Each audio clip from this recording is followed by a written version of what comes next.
है। जी, आप सभी का स्वागत है।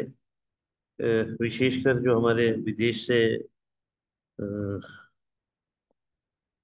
लोग जुड़े हुए हैं, उन सभी का स्वागत है। और यहाँ हॉल में भी जो लोग उपस्थित हैं, उनका भी स्वागत है।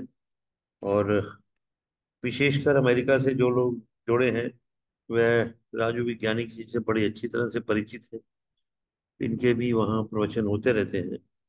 वैदिक संवाद करके वहाँ भी एक ग्रुप बना हुआ है, तो उसमें आपके होते रहते हैं। राजू जी हमारे एक बहुत ही युवा प्रचारक हैं। और मगर मैं ज्यादा कुछ ना कहूँ, इतना ही बहुत है कि हम अपनी युवा अवस्था से ये आपस में मित्र हैं। और इसको बंद कर दो। तो आज का जो टॉपिक है वो है यज्ञ से अमृत की प्राप्ति। अमृत को कुछ कटोरी के अंदर कुछ अमृत आपको मिलने वाला है, ऐसा कुछ नहीं है। लेकिन शब्द इस्तेमाल किया गया है कि यज्ञ से अमृत की प्राप्ति। तो अगले 45 मिनट तक आप हमारे बीच में रहेंगे, राजू वैज्ञानिक जी।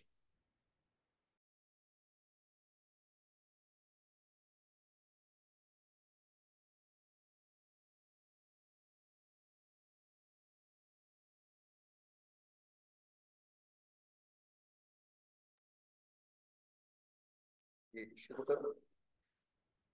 हाँ जी। ओ सभी को विस्तार। आदर प्रणाम आर्य आचार्य जी। आइए सभी मिलकर हम एक बार गायत्री मंत्र का पाठ करें। ओम भूर्भुवः स्वः तत्सवितुर्वरेण्यं भर्गो देवस्य धीमहि धियो यो नः प्रचोदयात्। ओम योगे योगे तवस्तरं वाचे वाचे अवामहे सखाय त्रातये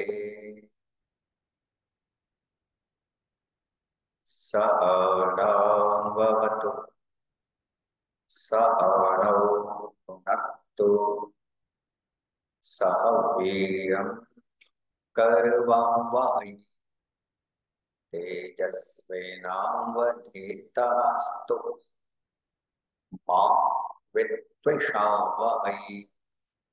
शांत शांत शांति।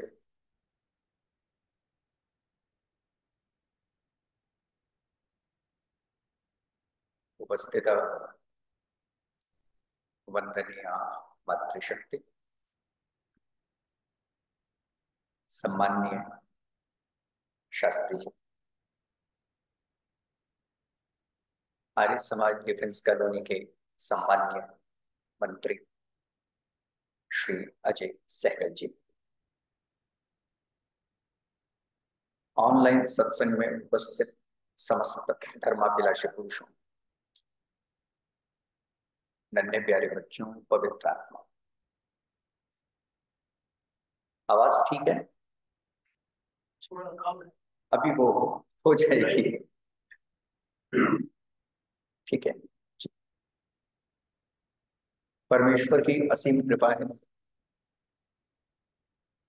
पुनः आर्य समाज डिफेंस कॉलोनी द्वारा आयोजित साप्ताहिक सत्संग के उपलक्ष्य में कुछ कहने का अवसर और सौभाग्य मुझे मिल रहा है। और हर बार की भांति आज एक बार फिर एक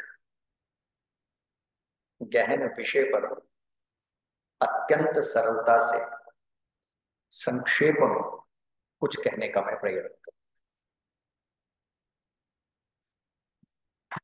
निवेदन कर दूं, यज्ञ से अमृत प्राप्ति, यह जो आज का प्रवचन का विषय है।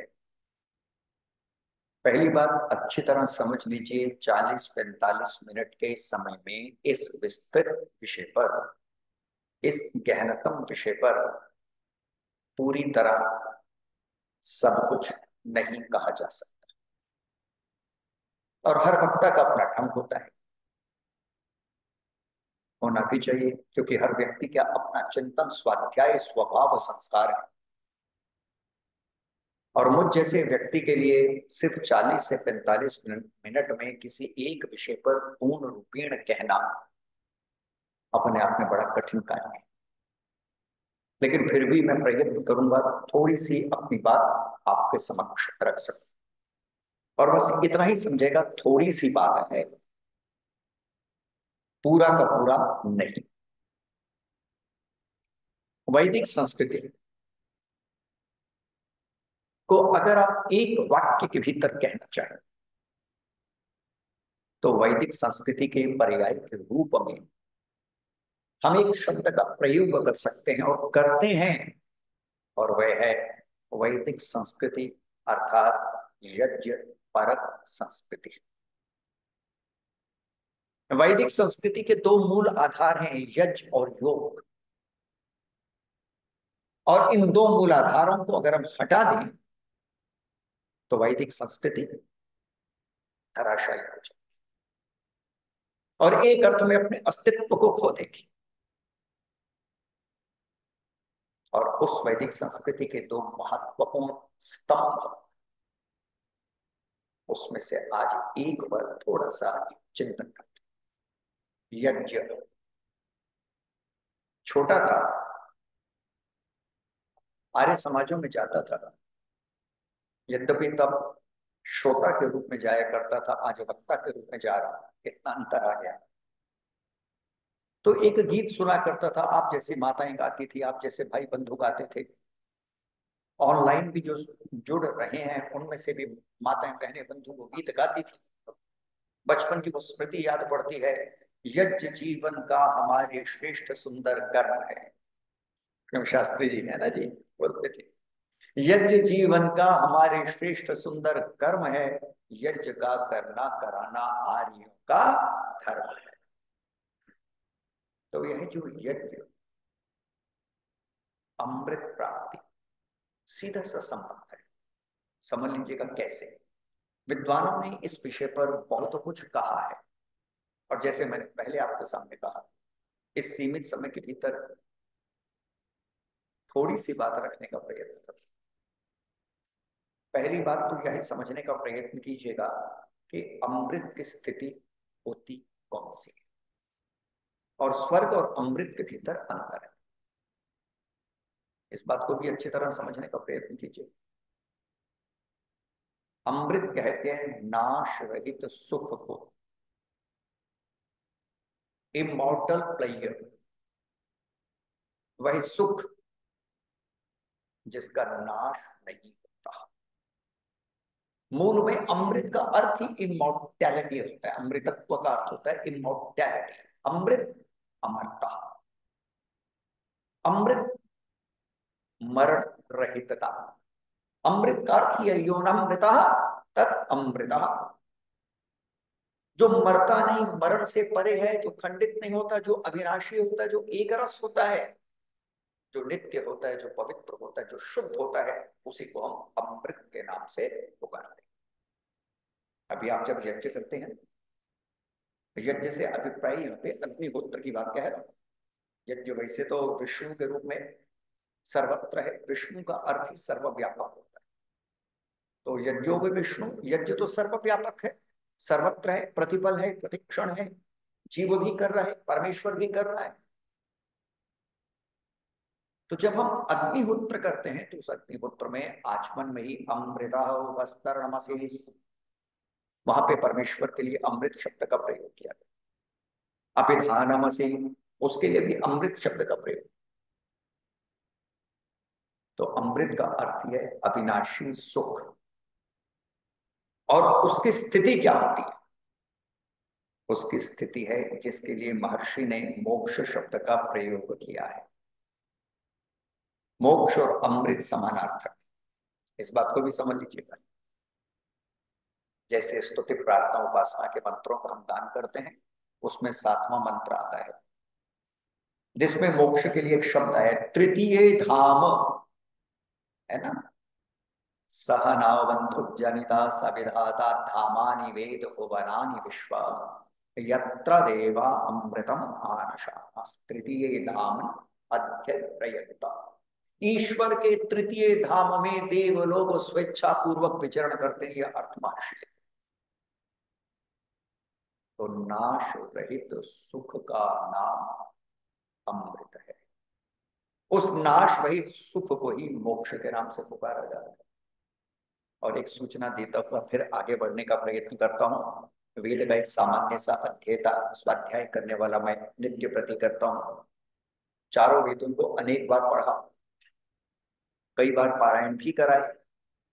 तो वेद में मोक्ष के लिए जिस शब्द का प्रयोग हुआ है, आपको जान के हैरानी होगी, वो शब्द है अमृत। वो शब्द कौन सा है जी? अमृत। और दूसरा शब्द है नाका। स्तुति प्रार्थना उपासना के मंत्रों में ये नद्यो पृथ्वी चत्रिड़ा ये न स्वस्थविदम ये न नाका, दुख रहित स्थिति, उसे ही मोक्ष के नाम से, अमृत के नाम से पुकारा जाता है। वेद में मोक्ष के दो पर्यायवाची शब्द हैं, अमृत और नाका। दोनों एक स्थिति की सूचना देते हैं। जैसे सूर्य शब्द है, सूर्य के अनेक समानार्थक देखने को मिलते हैं। दिवाकर है, अंशुमान है, मार्कंडे है, रवि है, मित्र है, आदि आदि आदि। ऐसे ही मोक्ष के वेद के भीतर दो समानार्थक शब्द देखने को मिलते हैं, अमृत अर्थात नाश रहित स्थिति सुख, और नाका दुख का अभाव, दुख रहित स्थिति।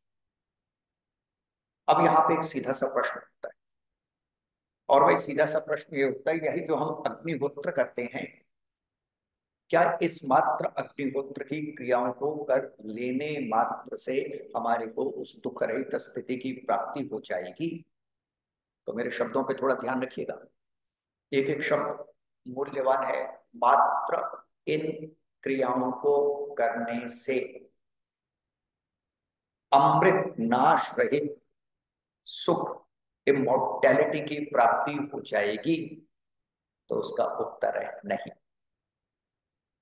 इस बात को अच्छी तरह समझ लीजिएगा। मात्र क्रियाओं को करने से अमृत की प्राप्ति नहीं होगी। फिर आप कहेंगे क्रियाओं का महत्व, निश्चित रूप से क्रियाओं का महत्व है।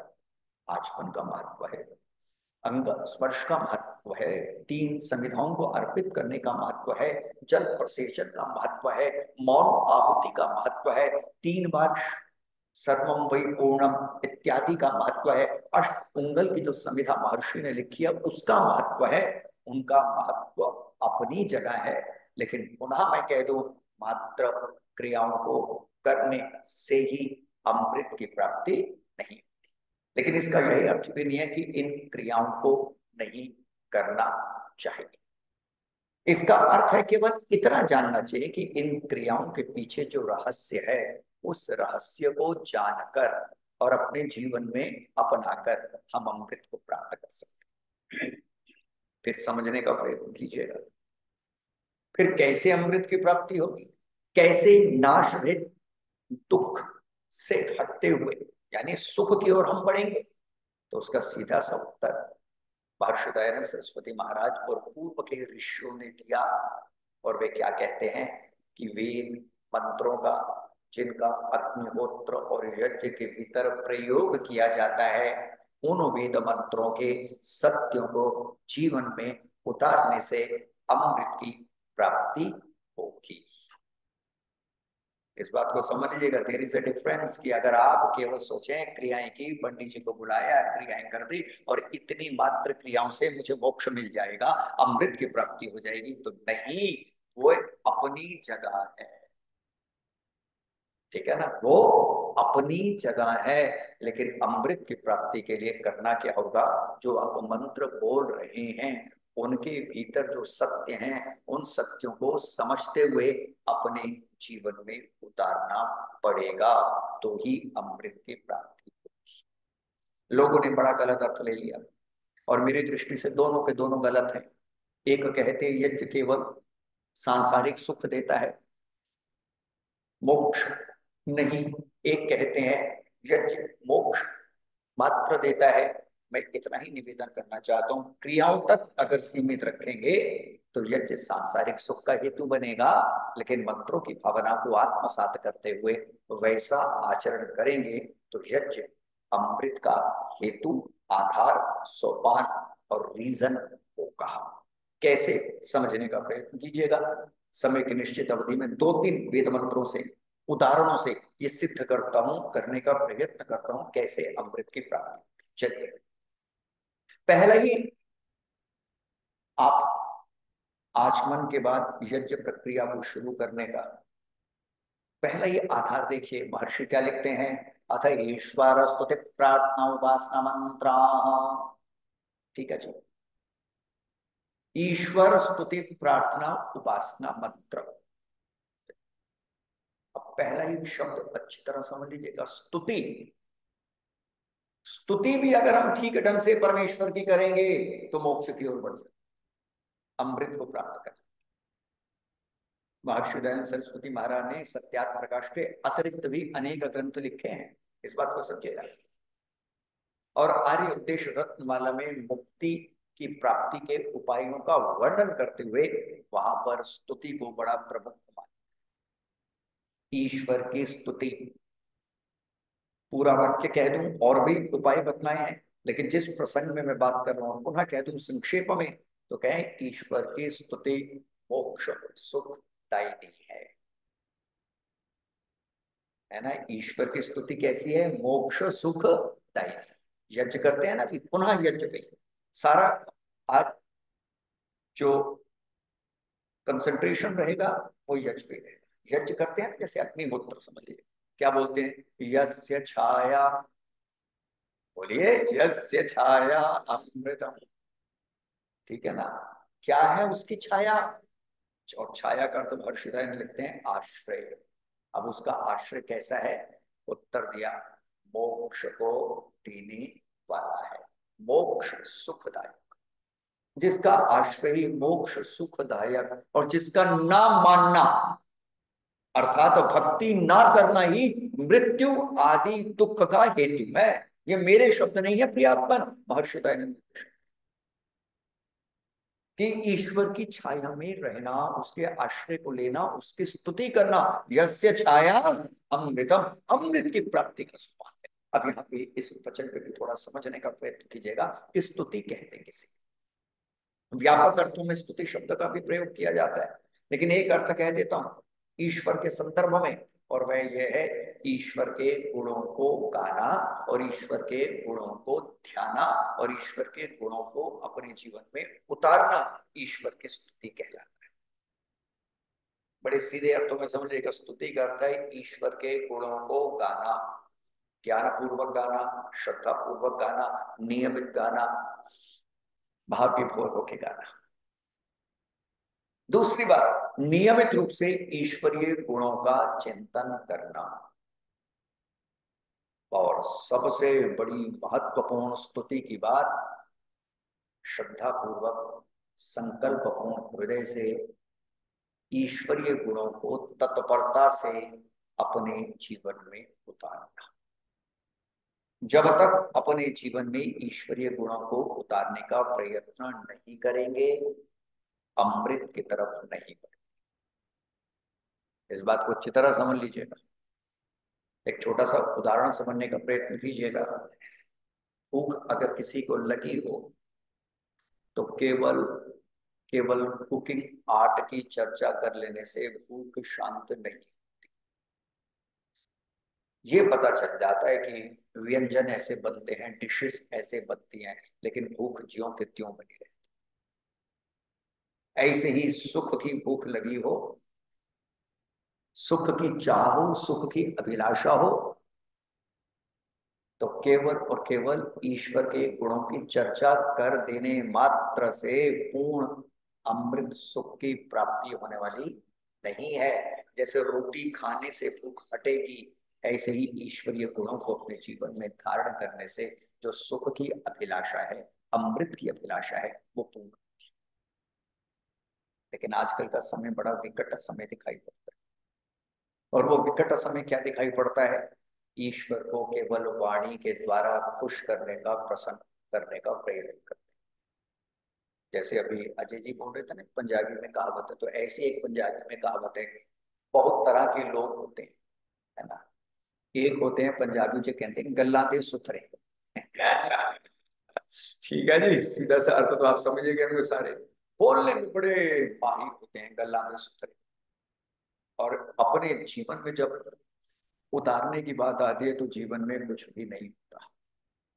तो गलाद सुथरे यानी केवल बोलने में जो माहिर हैं, परफेक्ट हैं, बोलने से ही दूसरे के पेट को भर देते हैं या अपने पेट को भरा अनुभव कर लेते हैं, ऐसे व्यक्ति कदापि अमृत को प्राप्त नहीं करेंगे। स्वयं महर्षि के शब्दों में कहना चाहूं, सत्याप्रकाश में महर्षि दयानंद क्या लिखते हैं? भांड की तरह स्तुति करने से ईश्वर कभी भी प्रसन्न नहीं होता। ईश्वर की स्तुति का अर्थ ही इतना है, जिन जिन ईश्वरीय गुणों को मैं अपने जीवन में, आप अपने जीवन में धारण कर सकते हैं, धारण करने का प्रयत्न अवश्यमेव करें। यथा जैसे हमने कहा कि परमेश्वर आप दयालु हैं, बहुत बोलते हैं ना, सारे के सारे बोलते हैं ईश्वर आप दयालु।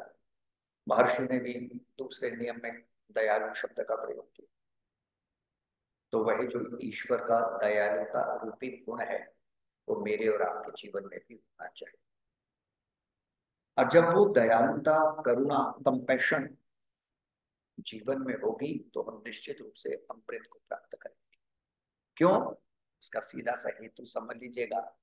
अमृत रूपी स्थिति को प्राप्त करने के लिए श्रेष्ठ गुणों का होना अनिवार्य है, और दयालुता उसमें से एक है, करुणा उसमें से एक है। अभी डॉक्टर राधा कृष्ण जी का कल जन्म दिवस था, जिसे हम शिक्षक दिवस, आचार्य दिवस या टीचर्स डे के रूप में मनाते हैं। और मैं पढ़ने में बड़ा इंटरेस्टेड रहता हूँ, कोई अच्छी बात मैंने खूब उनको पढ़ा है। उन्हीं के संदर्भ में एक बात याद आ गई, और ध्यान में रखिएगा, राष्ट्रपति तो थे ही थे, लेकिन साथ में वो ही was an eminent scholars of Upanishads and Gita. बहुत बड़े फिलोसोफर रहे वो, सामान्य व्यक्ति नहीं थे। तो उन्होंने गीता का भाष्य किया। भाष्य से अभिप्राय अर्थ है तो इंग्लिश में, लेकिन सभी भाषाओं में मिल जाता है। मैंने इंग्लिश में पढ़ा। तो वो लिखते हैं, संसार में दो ही प्रकार के व्यक्ति होते हैं, इस संदर्भ में ध्यान रखिए। और कौन कौन से दो प्रकार के व्यक्ति होते हैं? वो कहते हैं, पहले कहते हैं पैशनेट, और दूसरे कहते हैं कम पैशनेट। ठीक है ना जी? पैशनेट वासना वाले और कम पैशनेट करुणा वाले, ये दो ही प्रकार के व्यक्ति संसार में होते हैं। कंपैशन, करुणा, दयालुता ईश्वर वासना से परे और करुणा से पूर्ण है। ईश्वर की स्तुति का अर्थ ही है किसी भी प्रकार की सांसारिक ईर्ष्णा नहीं, अपितु करुणा हमारे जीवन में होनी चाहिए। और समझिएगा, जितनी जितनी करुणा बढ़ती जाएगी, उतना उतना अमृत की प्राप्ति के आसार बढ़ते जाएंगे। अब साथ में यूं समझिएगा, जैसे हम परमेश्वर को कहते हैं आप न्यायकारी हैं, तो जितना जितना हम न्यायपूर्ण कर्म करेंगे, न्याय करेंगे, उतना उतना परमेश्वर का सामिप्य मिलेगा, सानिध्य मिलेगा, उतना उतनी स्तुति फलवती होगी, और स्तुति के फलवती होने से अमृत प्राप्ति के आसार बढ़ते हैं। लेकिन समस्या है, और क्या समस्या हमारी? शब्दों से रिझा दिया, बस इतना ही कर दिया। नहीं, शब्दों से रिझाकर आप सांसारिक व्यक्ति को भी मूर्ख नहीं बना सकते। तो परमेश्वर को भला मूर्ख कैसे बना। सोचो, विचार। अगर कोई व्यक्ति आपकी व्यर्थ की चापलूसी कर रहा है तो आपको भी पता चल जाता है। क्यों जी, पता चलता है नहीं चलता? आपको भी पता चल जाता है। नमस्ते जी, आइए। मित्रा जी का भी स्वागत है, आदरणीय चौहान जी का भी स्वागत है। एक घटना मैंने पढ़ी थी, याद आ गई, आनंद लीजिए। हुआ कुछ ऐसा, एक व्यक्ति था और उसमें 3 विशेष गुण थे, सभी में नहीं होते। आइए विराजिए, स्वागत है आपका।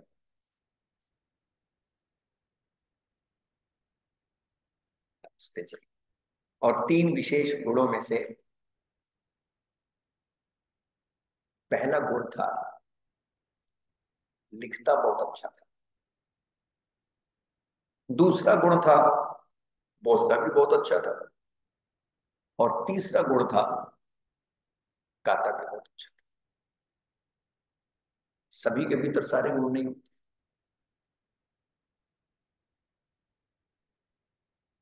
और जो भी उसके गीत को सुनता उसकी प्रशंसा किए बिना नहीं रहता था। Melodious singer, great writer and great operator, सारे के सारे उसमें गुण थे।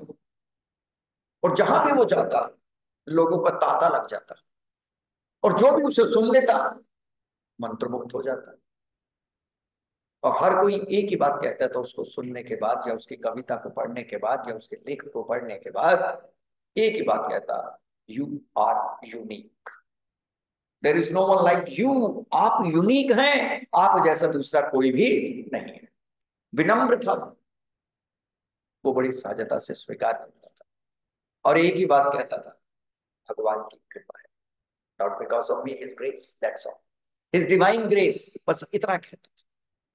उस दयालु की दिव्य कृपा, सर्वत्र नाम प्रशंसा धन पद प्रतिष्ठा जो एक व्यक्ति के लिए अनिवार्य होती है, सब का सब उसके पास था। एक दिन की बात, रात्रि को अपनी पत्नी के साथ बैठा विचार कर, और विचार करते हुए कह रहा था। पत्नी ने पूछा, आपका नाम है, सम्मान है, पद है, प्रतिष्ठा है, वैभव है, आपकी लेखनी में बल है, आपकी वाणी में बल है, आपके गायन में बल है, सब इस दृष्टि से आप बड़े बलशाली हैं, तो अब आपके जीवन में तो किसी चीज की कमी शेष नहीं होगी। तो जानते हैं चौहान जी वो क्या उत्तर देता है, तू कहती ठीक है, सबका सब है, लेकिन एक कमी मुझे सताई जाती है। अब उसकी पत्नी ने पूछा, अच्छा वो कौन सी कमी आपको सताई जाती है, और अगर कमी सताई जा रही है तो आपने मुझे अभी तक बताया क्यों नहीं, आज क्यों शेयर करते हो बुढ़ापे में? कि बस कमी यही है कि सबने मेरे गीत को सुना है, प्रशंसा की है, सबने मेरी कविताओं को सुना है, प्रशंसा की है, सबने मेरे कंठ की प्रशंसा की है, लेकिन मेरे नगर के राजा ने कभी मुझे बुलाया ही नहीं, ना मेरे गीत को सुना, ना उसकी प्रशंसा के शब्द मैंने सुने। बस एक मेरी अंतिम इच्छा, मरने से पहले अगर वो मुझे बुला ले तो मैं अपने नगर के राजा के सामने एक अद्भुत और अद्वितीय गीत लिख के उसकी प्रशंसा में कुछ कह। तो उसकी पत्नी ने कहा, कोई बात नहीं, वो समय भी आ जाएगा, राजा तक तुम्हारी ख्याति पहुंचेगी, समय आएगा। समय आया, राजा तक ख्याति पहुंची, लोगों ने राजा को उलाहना भी दिया कि सबको सुनते हो, सबका सम्मान करते हो, अपने ही नगर के भीतर जो इतना बड़ा गायक है, लेखक है, उसका आपने कभी सम्मान नहीं किया। और होता भी यही है, नियम है, सुना है ना जी, घर की मुर्गी छोटा था, एक कहावत सुनता था, याद पड़ गई, पर वह लिखता है, अपने घर का जो जोगी होता है ना, उसका कोई महत्व नहीं, आन गांव का सिद्ध। दूसरा बड़ा सिद्ध हो जाता है कि वो तो घर की मुर्गी है भाई। तो लोगों ने कहा, लेकिन नाम तो है। राजा ने कहा, ठीक है, सब कहते तो बुला ले, तो बुला लिया गया। एक दिन पहले उसे सूचित कर दिया गया, कल राजा के सामने आपको गीत गाना है। अब उसने सोचा, ये तो गोल्डन अपॉर्चुनिटी है जिसके लिए मैं इंतजार कर रहा था। अब उसने कहा, पत्नी ने कहा, ऐसे कपड़े डालना जो आपने पहले कभी बता दिया। वो हंसते हुए कहता है तुझे कपड़ों की पड़ी है, मैं तो ऐसा गीत लिखना चाहता हूं जो मैंने पहले कभी ना लिखा हो। राजा के लिए गाना भाई, अभी तक तो मैं सामान्य व्यक्तियों के लिए गाता रहा, अब राजा के लिए गाना तो मस्ट बी स्पेशल सॉन्ग। और उसने क्या किया, सारी रात लिखता रहा, कभी लिखता ये छंद अच्छे नहीं है, शब्द अच्छे नहीं है, भाव अच्छे नहीं है, संयोजन नहीं बैठा, जो मैं कहना चाहता हूँ वो बात नहीं बनी, जो मैं लिखना चाहता हूँ वो बात नहीं बनी। और सुबह होते जाने से पहले 1 घंटा पहले उसने पूरा का पूरा गीत तैयार कर दिया राजा की प्रशंसा। और जब वो पहुंचा तो सभी ने अभिवादन किया, बैठा, राजा को उसने नमस्ते की और राजा ने कहा चलिए गाइए। उसने कहा आज मैंने एक कविता लिखी है आपके बारे में राजन। राजा ने कहा गाइए, सुनाइए, फिर लिखा है तो बतलाइए, आपका नाम तो मैंने बहुत सुना। अब उसने अपनी कविता को शुरू किया और वे क्या कहते हैं राजन, उसके भाव कुछ ऐसे थे कविता के, वो कहता राजन जितना प्रकाश आप में उतना प्रकाश सूर्य में भी नहीं। दूसरी बात कहता है जितनी सौम्यता, चंद्र का जो है ना सौम्यता का प्रतीक माना जाता है, जितनी सौम्यता आप में है चंद्र में भी नहीं है, जितनी स्थिरता आप में है धरती में भी नहीं है, जितना प्रवाह आप में है जल में भी नहीं है, जितना बल आप में है पर्वत में भी नहीं है। और लोग तो ईश्वर को ही जहां बना कहते हैं, मूल में तो सबके रक्षक, जहां बना का अर्थ ये होता है सबका रक्षक, मूल में तो सबके रक्षक आप हो। आप जैसा ना पहले कोई हुआ, ना भविष्य में होगा, ना तो ना भविष्य। राजा ने सुना, खड़ा हो गया, छाती से लगा, सबने सुना, तालियां छाती से लगा। और उन दिनों सोने के सिक्के चलते थे, अशर्फियां कहते थे। राजा ने कहा अद्भुत, अद्वितीय, जितना सुना उससे भी बढ़कर। ये बड़ा प्रसन्न हुआ, इसने कहा धन्यवाद राजा। राजा ने कहा मेरी बात पूरी नहीं हुई कविवर, आज सोमवार है, अगले सोमवार 1 लाख स्वर्ण मुद्राएं तुम्हारे को तुम्हारे गीत के लिए मैं दूं। राजा ने जैसे ही कहा मानो कवि के तो पांव के नीचे से जमीन निकल गई।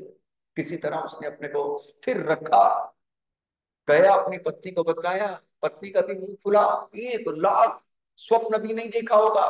बेटों को बताया, कब मिलेंगे, सबने पूछा, उत्तर दिया 1 हफ्ते बाद। सबने कहा फिर प्लानिंग कर लेते हैं, where to invest, how to invest, where to invest, सारी प्लानिंग कर लेते हैं, कहाँ लगाना है, कैसे लगाना है। 7 के 7 दिन वो प्लानिंग करते रहे। और अगले दिन जब सोमवार आया, सप्ताह बीता, राजा के सामने आए और ये भी राजा के सामने आके बैठा। राजा को इसने अभिवादन किया, राजा ने भी नमन किया, बैठ गए। राज्य की कार्यवाही शुरू हो गई, दोपहर हो गई, सांझ हो गई। सांझ होते होते राजा ने कहा बस आज इतना ही। राज दरबारियों को कहा अपने घर जाइए, कल आगे की कार्यवाही करें। तो इसका सब्र धैर्य जवाब दे दिया, किसका, कवि का। और कवि ने कहा राजन इससे पहले आप दरबार बंद करें, मैं आपसे कुछ कहना चाहता हूं। राजा ने कहा बोलिए, कि आपने मुझे पहचाना। राजा ने कहा इतना भी बूढ़ा नहीं होगा। 7 दिन पहले तुम मिले हो, तुमने मेरी प्रशंसा में गीत गाया था कि बिल्कुल ठीक, कि आपने मेरे गीत को सुनकर कहा था कि आज यानी सोमवार, पिछला सोमवार में आया था, 1 सप्ताह बाद आप मुझे 1 लाख स्वर्ण मुद्राएं इनाम में देंगे, प्राइस देंगे। सुबह के समय आपने देना था, या तो रात होने को आ गई है, चांद भी निकल आया, तारे भी निकल आए, 1 लाख स्वर्ण मुद्राएं तो दे दीजिए, मैंने तो पूरी योजना बना दी है।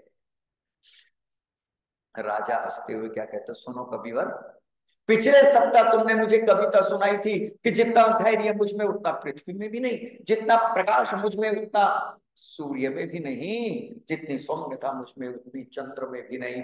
तुम्हारे शब्दों ने मुझे गद गद कर दिया, प्रसन्न कर दिया, आह्लादित कर दिया, मैं तृप्त हो गया।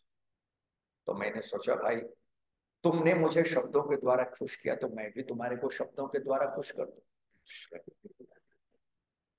वो तुम्हारे शब्द थे, ये मेरे शब्द थे कि 1 लाख स्वर्ण मुद्राएं 7 दिन के लिए मैं तुम्हें दूंगा। कम से कम 7 दिन तो तुम बड़े प्रसन्न हो गए, तृप्त हो गए। तो सोच विचार करके देखिएगा। कभी लिखता, बड़ी सुंदर जिसने भी घटना लिखी है, वो कहता है आगे जो जी उपसंहार करते हुए वो लिखता है, सुनो संसार के प्राणियों, जब एक सामान्य राजा को शब्दों के द्वारा बेवकूफ नहीं बनाया जा सकता, तो परमेश्वर को मात्र शब्दों के द्वारा कैसे रिझाया जा सकता। परमेश्वर भी मात्र शब्दों के द्वारा रीझने वाला नहीं है। तो इसलिए गलत अर्थ कभी मत लेना कि ईश्वर की स्तुति का अर्थ मात्र शब्द कह दिए। जैसे मोटे मोटे अर्थों में आपने सुना होगा ना, एक कहावत कहते हैं, बगल में मुंह में राम बगल में छुरी। इसका अर्थ क्या है? राम राम तो बोलते हैं और काम सारे करते हैं, उल्टे ईश्वर के नाम नाम का उच्चारण तो करते हैं, लेकिन बड़े मजे की बात हुई, काम ईश्वर की आज्ञा के अनुरूप करते ही नहीं। स्तुति का अर्थ ही इतना है, वाणी को मिठासपूर्ण करते हुए, श्रद्धा युक्त करते हुए ईश्वर के गुणों को गाओ, मन से ध्याओ और आचरण में लाओ। एक उर्दू का शायर रहा, उससे किसी ने पूछा कि संसार में आज ये जो नास्तिकता बढ़ती जा रही क्यों बढ़ रही है? ये कवि की कल्पना है, मूल कारण ये नहीं है, अनेक कारणों में से एक कारण है। तो वो कवि था, उसने कितना सुंदर लिखा, शायर था और कितना सुंदर लिखा।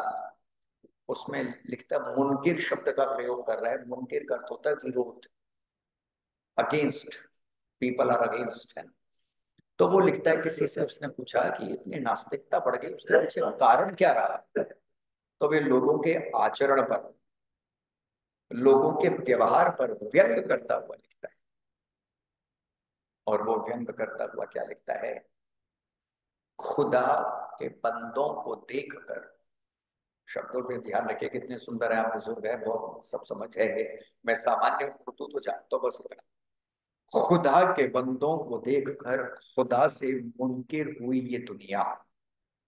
कि ईश्वरीय बंदों को देखता है ना, उसके विरोध में, खुदा के बंदों को देख खुदा से मुनकिर हुई ये दुनिया, कि जिस खुदा के ऐसे बंदे हैं वो खुदा कोई अच्छा खुदा नहीं। कि जिस खुदा के ऐसे बंदे हैं, भाई कैसे बंदे? मुंह में राम बगल में छुरी, कहने को कुछ और करने को कुछ। अच्छी तरह ध्यान में रखिएगा, कहने को कुछ करने को कुछ से तो आप संसार में भी किसी को धोखा नहीं दे सकते, परमेश्वर को कैसे दो? और एक बात अच्छी तरह ध्यान में रखेगा, अंत तो गत्वा सारे धोखे परिणाम स्वरूप ही भोगने पड़े। जीव कर्म के फल का करता है, कर्म फल तो उसे भोगना ही पड़ेगा। अगर मैंने धोखा किया, समझ लीजिएगा, संसार को धोखा देना कोई अर्थ नहीं रखता।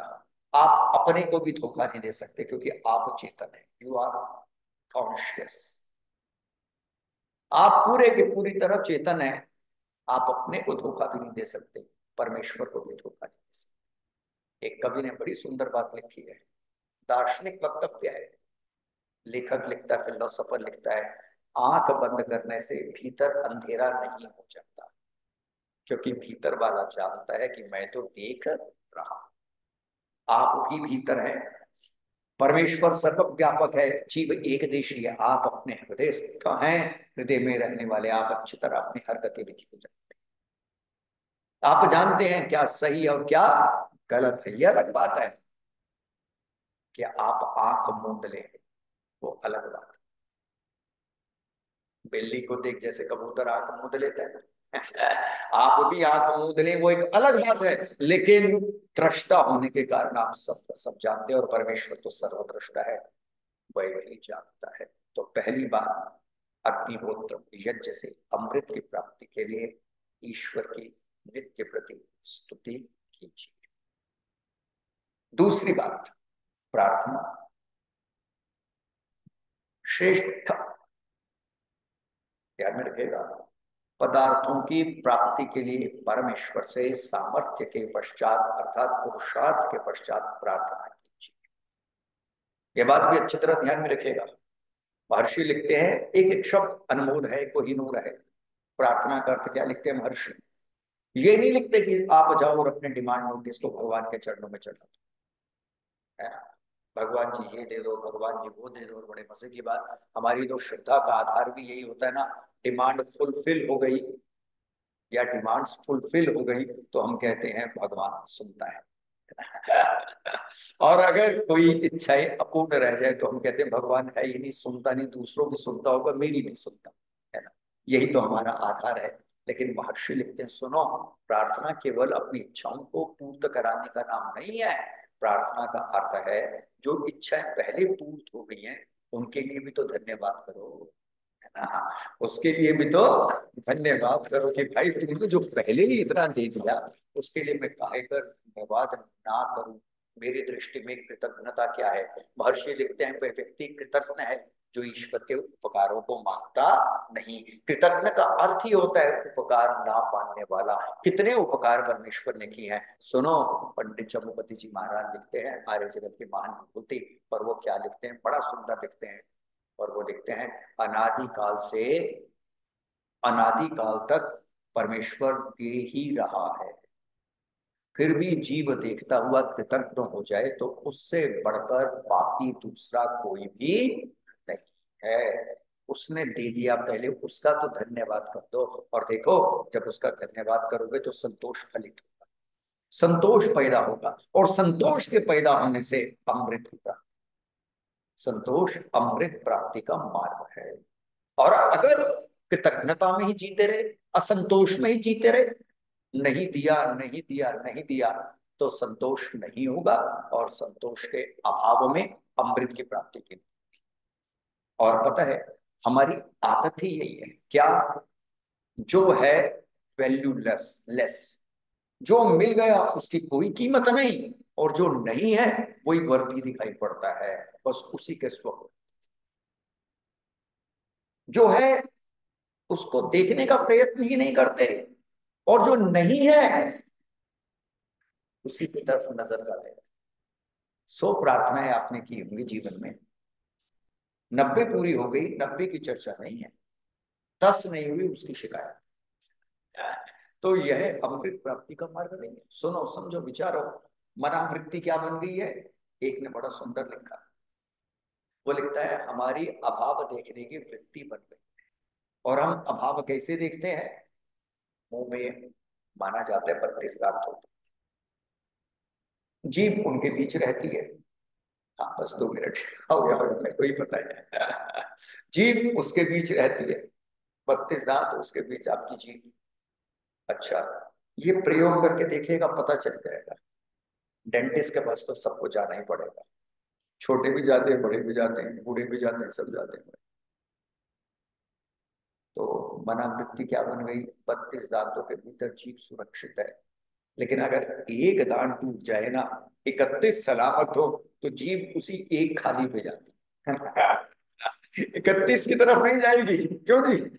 एम आई राइट और रॉन्ग? ठीक है ना। ऐसे ही होता है, सारे के सारे हैं, अच्छा जी, सारे के सारे आनंद जी, है ना। मान लीजिए 4 निकल गए, है ना, 28 बज गए या 27 बज गए, तो जीभ बार बार कहाँ जाएगी?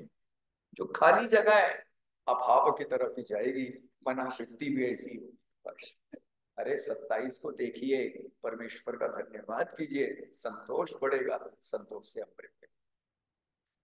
अग्निहोत्र अनेक माध्यमों से, यज्ञ अनेक माध्यमों से अमृत की सिद्धि करता है। तो मैंने अत्यंत संक्षेप में आपके सामने, जैसे पहले ही भूमिका में निवेदन कर दिया था, अत्यंत संक्षेप में, या यूं कहें प्रवेश करते हुए यज्ञ के माध्यम से, यज्ञ से कैसे अमृत नाश रहित दुख की प्राप्ति हम कर सकते हैं, इस विषय पर कुछ कहने का प्रयत्न किया है। और मैं प्रार्थना करूंगा कि इन बातों को बातों तक ही सीमित ना रखते हुए अपने जीवन में हम सब अपनाने का प्रयत्न करें। पुनः पुनः आप सबका धन्यवाद। बोलिए यज्ञ भगवान की जय। ओम शांति।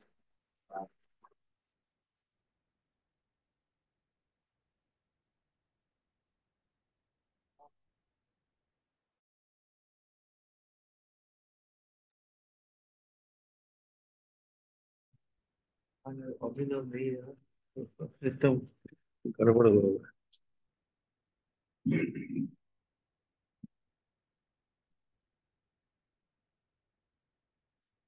जी, चार्ली जी का बहुत बहुत धन्यवाद।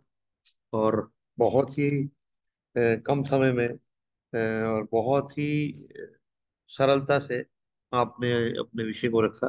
मेरा एक विचार है जी कि जब आप अक्टूबर में आ रहे हो, उसमें जो यज्ञ की क्रियाएं हैं, उनका महत्व के बीच में आपने छेड़ा थोड़ा सा कि उनका भी महत्व है।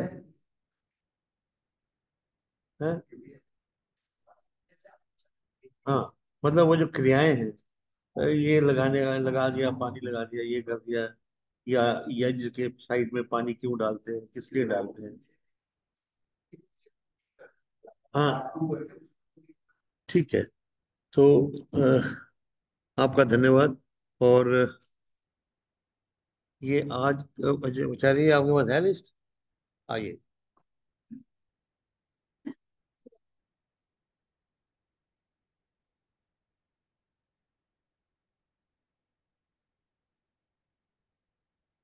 आज हमारे जन्म दिवस जिनका है उनके लिए हम सब, जैसी हमारी व्यवस्था है यहाँ की, कि हम वेद मंत्रों से उनकी सुखद सफल मंगलमय जीवन की उत्तम कामना करते हैं कि आपका जीवन परिवार के लिए, समाज के लिए, अपने लिए और राष्ट्र के लिए मंगलमय हो, सुखदायक हो। ईश्वर आपको ऐसी सुखमय लंबी आयु दे। तो इसी श्रृंखला में 31 अगस्त को जन्म दिवस रहा श्री प्रणव चौहान जी, सुपुत्र श्रीमती ज्योति चौहान जी और श्री संजय चौहान। और 2 सितंबर को जन्म दिवस श्रीमती श्री प्रभात शेखर जी। और दूसरा श्री अनमोल चौहान जी, जिनका 3 सितंबर को रहा। तो इन तीनों महानुभावों के लिए हम पवित्र भाव से वेद की पावन ऋचाओं का पाठ कर रहे हैं और भगवान से विनय करते हैं कि ईश्वर आपको सदा सुख में लंबी आयु दे, उत्तम स्वास्थ्य दे और संसार के सारे सुख दे।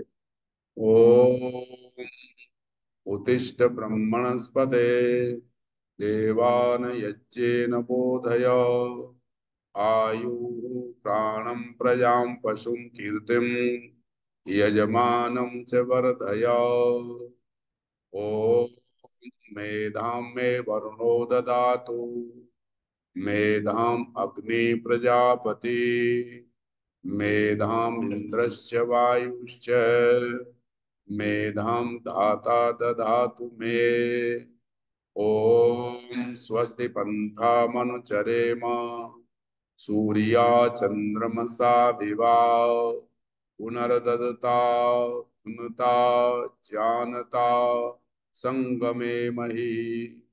ओम तच्चक्षुर्देवहितं पुरस्ता शुक्रम चरत पश्येम शरदा शतम् जीवेम शरदा शतम् शृणुयाम शरदा शतम् प्रप्लवाम शरदा शतमदीना स्याम शरदा शतम् भूयश्च शरदा शता।